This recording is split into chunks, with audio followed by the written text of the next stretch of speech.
Islam bunya inti daripada ajaran Islam. Kalau saya boleh kumpulkan ajaran Islam dari A sampai Z, isi Al-Quran dari Al-Fatihah sampai An-Nas, tahu enggak kesimpulannya apa? Kesimpulan ajaran Al-Quran dan kesimpulan ajaran Nabi Muhammad, kesimpulan dakwah Nabi Muhammad selama 23 tahun adalah jaga kemuliaan akhlak. Itu intinya. Bahkan orang yang mulia akhlaknya, dia di darajat yang tertinggi di surga Allah, melebihi darajat ahli puasa dan ahli tahajud.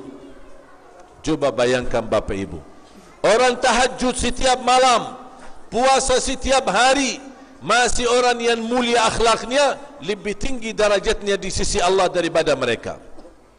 Apalagi kalau mulia akhlak, jaga tahajud dan jaga puasa, luar biasa, sempurna dan istimewa. Kita sangat membutuhkan meniru akhlak Nabi Muhammad sallallahu alaihi wasallam. Ada seorang datang kepada Siti Aisyah.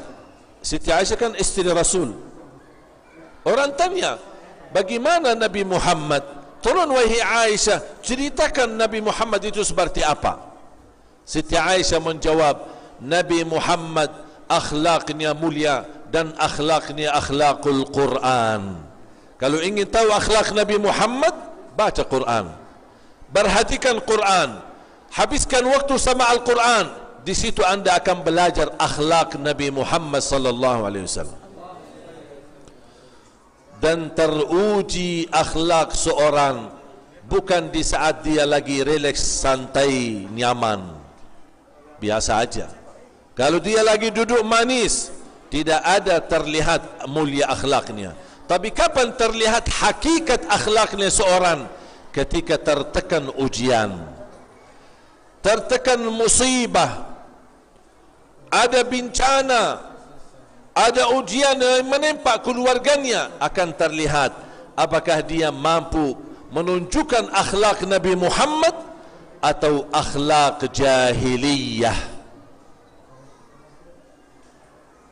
Bisa Bapak Ibu tanya diri, apakah kita termasuk orang yang bawa akhlak Nabi Muhammad atau masih ada di sisi kita dan di hati kita akhlak jahiliyah?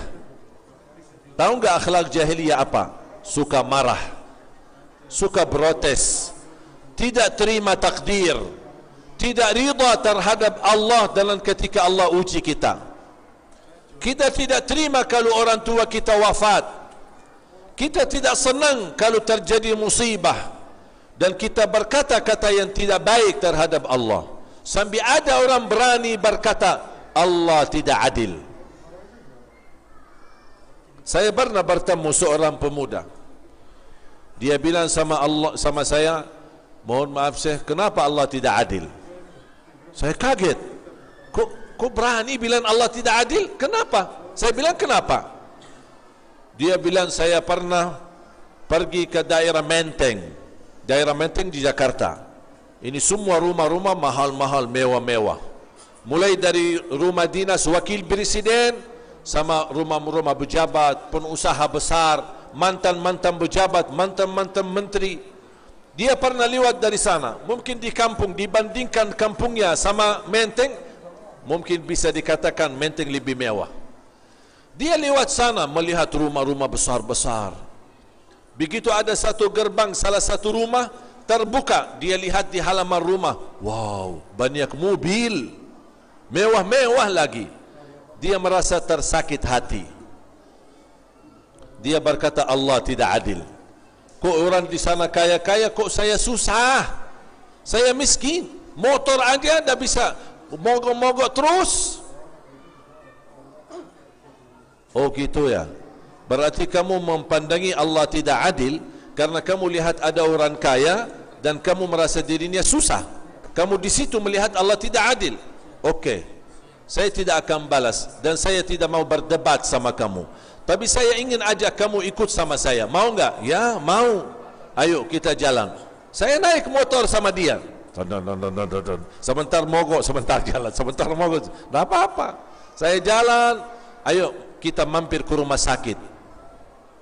Sampai ke rumah sakit dia tanya, Iman kita mau kunjungan ke siapa? Tidak ada siapa-siapa. Kita mau silaturahim kepada semua orang yang sakit. Dan saya pas ketemu sama dokter, saya tanya, mohon maaf Pak, di mana lantai orang-orang yang kena kecelakaan kebakaran? Bisa enggak tunjukkan lantainya? Bisa, dibawa naik. Di lantai itu, semua orang yang lagi dirawat, semuanya kena kecelakaan kebakaran. Kebakaran pas terjadi kecelakaan di mobil, terbakar mobilnya, atau kecelakaan terbakar rumahnya sampai hangus kulitnya. Bahkan ada yang sampai berbulan-bulan, bahkan ada yang bertahun-tahun. Kulitnya hangus, tidak bisa membedakan mana wajah, mana dadahnya, saking sudah rusak kulitnya. Dan sudah bertahun-tahun keadaan seperti ini. Saya bilang sama teman saya yang berkata Allah tidak adil, coba lihat. Kenapa Allah uji mereka? Kamu selamat dari kebakaran, kulit kamu lebih bagus dari mereka. Memang kamu susah, orang miskin, tapi kalau dibandingkan ujian kamu dibanding orang lain, kamu masih lebih nikmat dibanding mereka. Saya bawa lagi, ada seorang anak baru lahir anak bayi. Selang dari sini, dari mulutnya, selang dari hidungnya, selang dari duburnya, selang dari kemaluannya. Karena dia tidak bisa. Begitu berbulan-bulan dalam kondisi dokter tidak tahu apakah dia bisa bertahan hidup atau tidak. Ini baru lahir, operasi jantung, silang dari sini, dari mulutnya, dari duburnya, dari mana-mana, supaya dimasukin makan, keluar kotoran luar biasa. Saya bilang, pernah enggak kamu pas lahir digutiin seperti ini? Dia bilang enggak. Kamu bilang Allah tidak adil? Coba tunjukkan bagaimana ujian orang lain. Makanya kalau kita diuji oleh Allah, jangan melihat orang lain yang tidak diuji, tapi bandingkan diri kita sama orang yang ujiannya setiap hari. Biar kita bersyukur kepada Allah Subhanahu wa ta'ala. Saya bilang sama dia, kalau Allah Maha Adil dan Allah tunjukkan keadilannya, mohon maaf, tidak ada manusia yang mampu hidup di bumi karena keadilan Allah. Kenapa? Karena kita manusia tidak terlepas dari salah, tidak terlepas dari dosa. Dan secara adil, orang yang salah wajib dihukum. Ini kan adil. Kalau kita ingin keadilan, orang yang salah wajib dihukum. Allah berkenan menghukum manusia atas setiap salah dan dosa. Niscaya tidak ada manusia dan makhluk pun yang mampu hidup di bumi. Salah, Allah tutupi. Mohon ampun, Allah ampuni. Salah lagi, Allah tutupi. Mohon ampun, Allah ampuni. Salah lagi, Allah tutupi. Mohon ampun, Allah ampuni. Tapi coba kalau setiap salah kena hukum Allah, habis kita. Ketiduran salat subuh, tub, kena hukum Allah. Salah dosa maksiat baki tangan, tub, kena hukum Allah. Melihat dengan mata dosa dan haram, langsung tub, hukum Allah. Cuba setiap langkah kita bersalah. Kalau Allah melakukan keadilan yang sempurna, semua orang yang salah wajib dihukum. Tidak ada yang bisa tahan hidup. Ternyata Allah tidak menjalankan keadilan yang sempurna, tapi disebut baik. Tak ada yang buruk datang dari Allah, karena sifat Allah dan nama Allah Ar-Rahman Ar-Rahim. Allah tidak ingin menyusahkan hamba, tapi karena hamba terlalu banyak dosa, Allah kirim ujian untuk menggugurkan dosa-dosanya. Berarti ada inti daripada ujian. Ternyata Allah uji kita supaya membersihkan kita dari dosa dan maksiat. Ujian memang kadang-kadang membebani kita, kadang-kadang merasa sulit dan susah kita hadapinya, tapi ujungnya Allah sucikan kita dari semua dosa dan maksiat. Allah Maha Suci, dan Allah tidak mungkin membiarkan hambanya dekat tapi masih kotor. Makanya Allah bersihkan dulu, harus lewat filter. Filternya apa? Ujian. Begitu bersih, terpilih dia dekat sama Allah, sama seperti Nabi dan Rasul. Makanya yang paling tinggi ujiannya adalah Nabi kita. termasuk Nabi Muhammad sallallahu alaihi wasallam. Apapun ujian yang saya hadapi, saya langsung ingat Nabi Muhammad.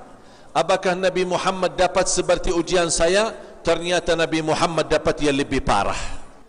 Berarti saya bandingkan ujian saya sama Rasul, masih lebih besar ujian Nabi Muhammad. Makanya saya belajar melapangkan dada menerima ujian-ujian itu.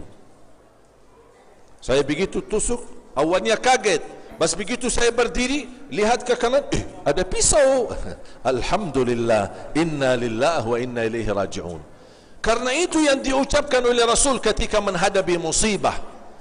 Alhamdulillah. Kalau kita di Indonesia biasanya, apalagi kalau ada berita duka cita, inna lillahi wa inna ilaihi raji'un. Belajar ucapkan alhamdulillah dulu sebelum kata inna lillah. Kenapa? Karena ketika kita mampu ucapkan alhamdulillah, berarti kita menerima takdir Allah. Ya Allah, Engkau uji saya masih mau memujimu. Ada ujian darimu ya Allah, saya balas dengan pujian untukmu. Bukan protes, bukan marah, bukan tersinggung, bukan sakit hati, dan keluar dari mulut kita kata-kata yang tidak menenangkan hati. Justru kita terima ujian, alhamdulillah. Kita harus belajar bersikap lapang dada ketika menghadapi musibah. Tidak usah marah, karena marah itu tidak akan merubah takdir. Kalau saya marah di saat itu, kira-kira mobil balik tidak?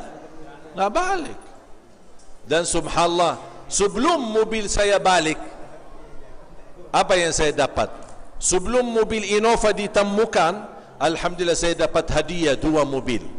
Satu Honda CR-V dan yang kedua Honda BR-V. Masya Allah, dua-duanya lebih mahal daripada Innova. Hilang 1 mobil, dapat 2 mobil. Habis saya dapat 2 mobil, ketemu lagi mobil yang hilang yang pertama, jadi sudah 3 mobil. Subhanallah. Saya lagi bayangkan dan fikir, gimana kalau yang hilang istri saya? Subhanallah.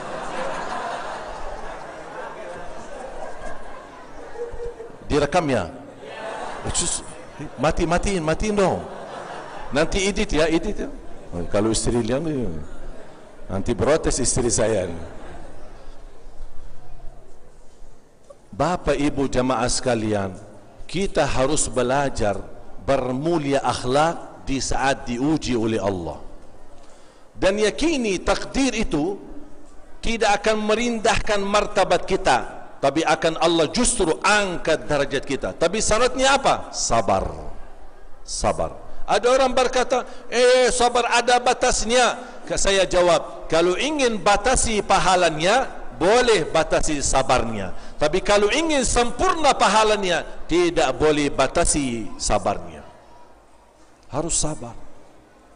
Istri saya telefon, sambil nangis, anakku demam, sakit panas. Saya jawab, alhamdulillah, inna lillahi wa inna ilaihi raji'un. Sebentar lagi kita urus. Santai-santai, jangan ambil di hati.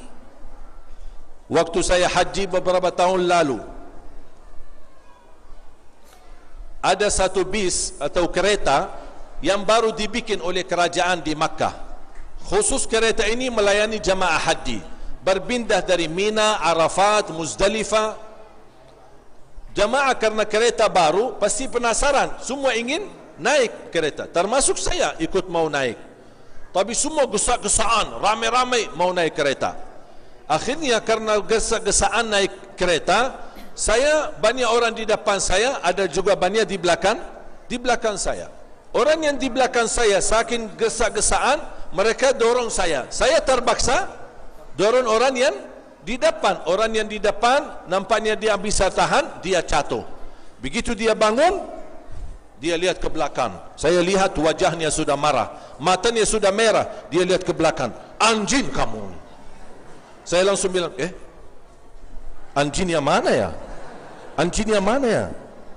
Mbak, kamu bilang anjing. Saya Ali Jabir, bukan anjing. Udah, assalamualaikum. Udah selesai.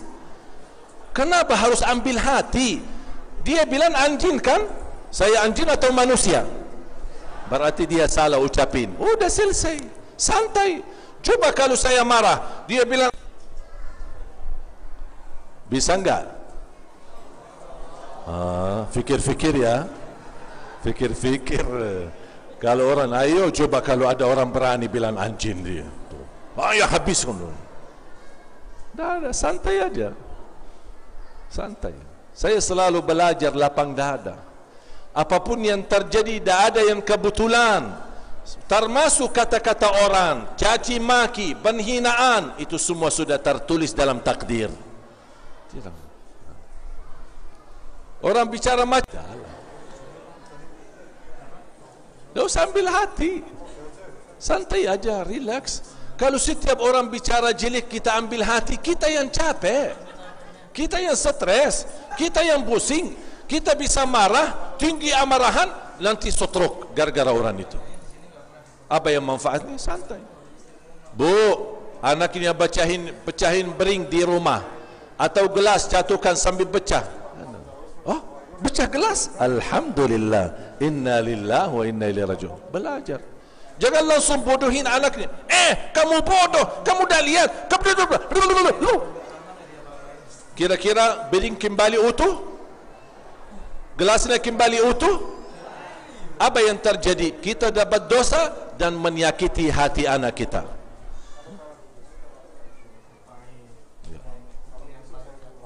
Belajar Bapak Ibu menghadapi takdir dengan lapang dada, dan yakini kalau memang takdir itu dari Allah, berarti harus kita terima dan ridha, ikhlas karena Allah Subhanahu wa taala. Saya akhiri satu cerita.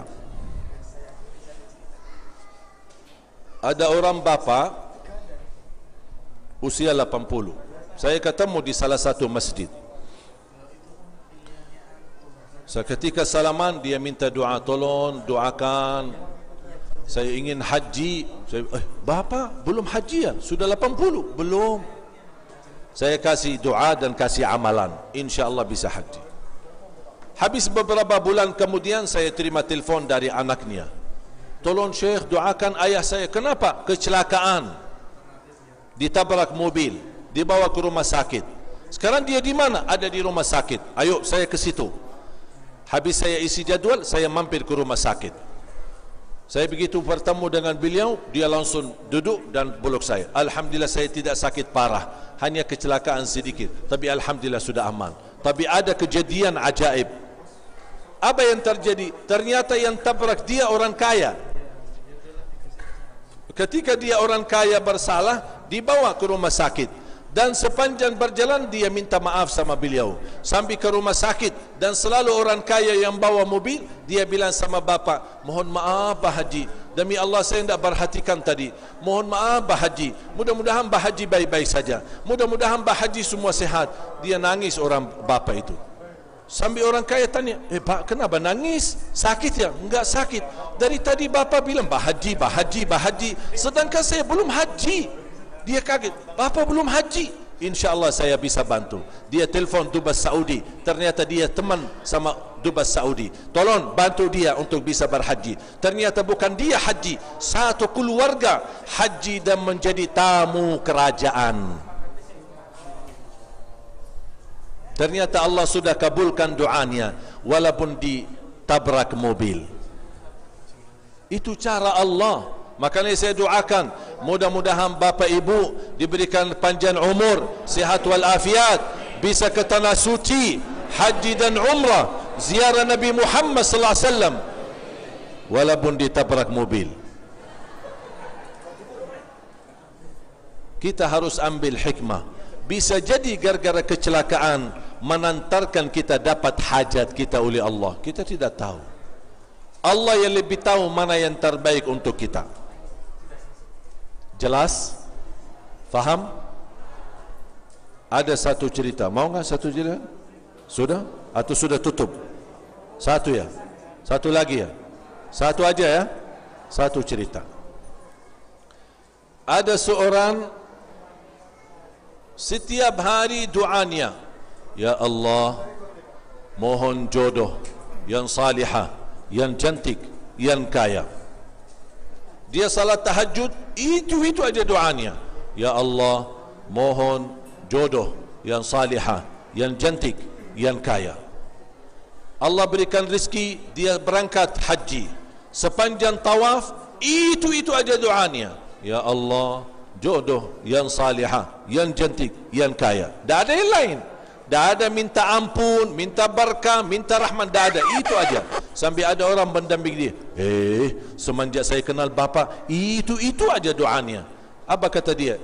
Itu urusan saya sama Allah. Kenapa kamu ikut campur? Betul, bebas kita berdoa selama hajat kita halal, selama hajat kita baik, bebas kita berdoa kepada Allah Subhanahu wa taala. Pulang ke tanah air, tiba-tiba di tengah malam dia lagi jalan di kampung, masuk gang-gang, sedang membayangkan kapan ya bisa ketemu jodohku yang selama ini saya berdoa, minta jodoh yang salihah, yang kaya. Sampai orang tanya, kenapa kamu minta yang kaya sih? Kan salihah cantik kan wajar, kenapa minta yang kaya? Kata dia, saya orang susah. Masa susah sebelum nikah, susah lagi habis nikah. Makanya saya minta yang kaya biar beres.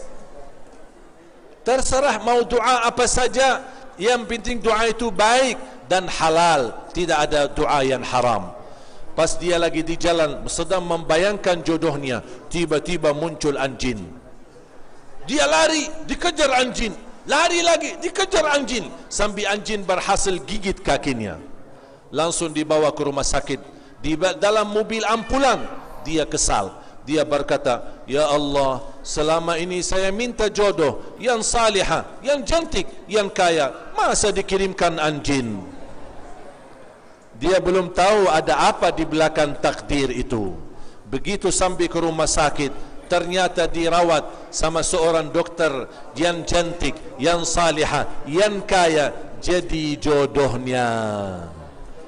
Oh, ternyata Allah sudah kabul doanya, tapi jodohnya lagi di mana? Di rumah sakit. Berarti harus dia sakit dulu supaya ketemu jodohnya. Selalu dia sehat, makanannya sehat, tak pernah sakit. Allah kirimkan anjing, gigit kakinya supaya ketemu jodohnya di rumah sakit.